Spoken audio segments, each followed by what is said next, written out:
Bonjour les amis! Aujourd'hui, je veux te parler des oiseaux. Pas de n'importe quoi sur les oiseaux par contre. Je veux te parler des pattes et des becs des oiseaux. Tu as sûrement déjà remarqué, toi, que les oiseaux à l'extérieur, il y en a qui ont des très longs becs, d'autres qui ont des tout petits becs, certains qui ont des becs très gros, d'autres qui ont des becs très fins. Tous ces becs-là servent à des choses différentes et c'est la même chose pour les pattes. Alors aujourd'hui, on va essayer de comprendre un peu plus le monde des oiseaux. Tu es chanceux parce qu'aujourd'hui, j'ai apporté avec moi tout plein de becs et de pattes d'oiseaux. Je te rassure, c'est toutes des becs et des pattes d'oiseaux d'animaux qui sont morts au zoo de Granby. On ne les a pas tués pour ça. Avec moi ici, j'ai un premier bec, c'est le bec du toucan.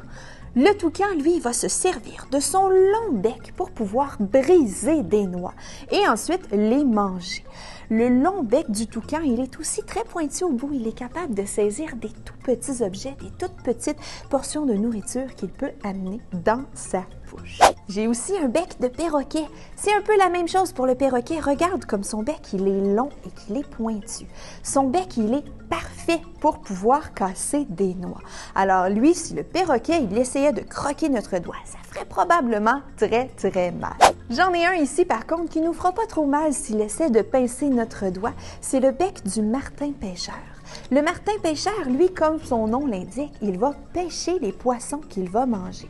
Alors, regarde son bec. Il est très, très long. Il est capable d'hameçonner, de poignarder les poissons avec son bec pour les attraper. Un autre oiseau ici un peu plus gros qui va manger de la viande, c'est le grand-duc d'Amérique. Tu sais, le beau hibou qui est tout brun, eh bien lui aussi, il va manger de la viande, plus des petits mammifères, comme des souris par exemple, qu'il va attraper à l'aide de, non pas son bec, mais de ses serres. Lui, c'est avec ses grandes serres qu'il va pouvoir attraper la nourriture. Et avec son bec, il va pouvoir déchiqueter des morceaux pour pouvoir les manger. Ensuite, j'ai un animal ici bien spécial. Regarde la forme de son bec. On l'appelle le spatule rosé. C'est une sorte d'oiseau qui va aller fouiller dans la vase, dans la boue, sur le bord de l'eau pour trouver toutes sortes de petits mollusques à manger, toutes sortes de crustacés pour se nourrir. Un autre qui va fouiller dans la vase, c'est le flamant rose. Le flamant rose, lui, son bec, il est très, très particulier. Au bout de son bec, de chaque côté, il a des lamelles. Les lamelles, c'est comme des petits fils, comme un peigne qui vont filtrer la boue, qui vont pouvoir repousser la boue. Alors, dans sa bouche, il va rester seulement les bonnes crevettes qu'il adore manger. Je te parle un peu des pattes maintenant.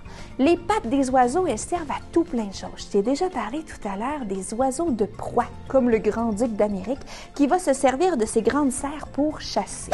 J'ai d'autres animaux, par contre, comme celui-ci, qui va préférer se promener dans l'eau sans se mouiller la bedaine. As-tu une idée de quel animal a des grandes pattes comme ça et qui ont une couleur un peu rosée? Tu as deviné? C'est le flamant rose. Le flamant rose, il a des longues pattes pour pouvoir marcher sans se mouiller.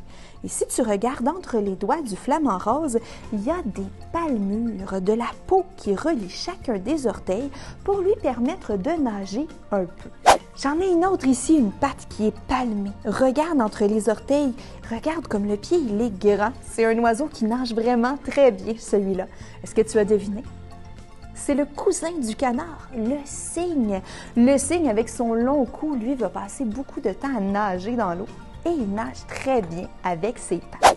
J'ai une dernière patte pour toi, c'est la patte d'un condor des Andes, qui est une sorte de très grand oiseau qui va manger les carcasses, les animaux qui sont morts au sol. Alors lui, il a des grandes pattes pour pouvoir marcher bien en équilibre autour des carcasses desquelles il va se nourrir. Si tu veux, tu peux sortir toi aussi, aller découvrir tout plein de sortes d'oiseaux qu'il y a autour de toi. Tu peux observer leur bec et leurs pattes. Ça va peut-être te donner une idée sur ce qu'ils mangent ou leur façon de vivre.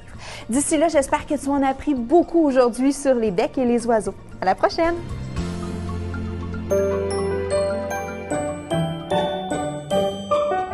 Si tu tu veux nourrir les oiseaux, peut-être pouvoir les observer de plus près, tu peux fabriquer toi-même une mangeoire à oiseaux. Laisse aller ta créativité. Tu peux le faire avec une vieille bouteille que tu vas avoir trouvée chez toi, mettre un dessin à l'intérieur pour la décorer. Tu peux installer un petit perchoir pour les oiseaux, faire des trous pour qu'ils puissent manger la bonne nourriture que tu vas mettre à l'intérieur de ta mangeoire. Si tu veux, tu peux regarder sur Internet. Il existe tout plein de modèles différents de mangeoires à oiseaux que tu pourrais faire chez toi. Puis oublie pas, si tu veux nous partager ta belle mangeoire, tu peux nous partager une photo dans les commentaires de notre publication Facebook.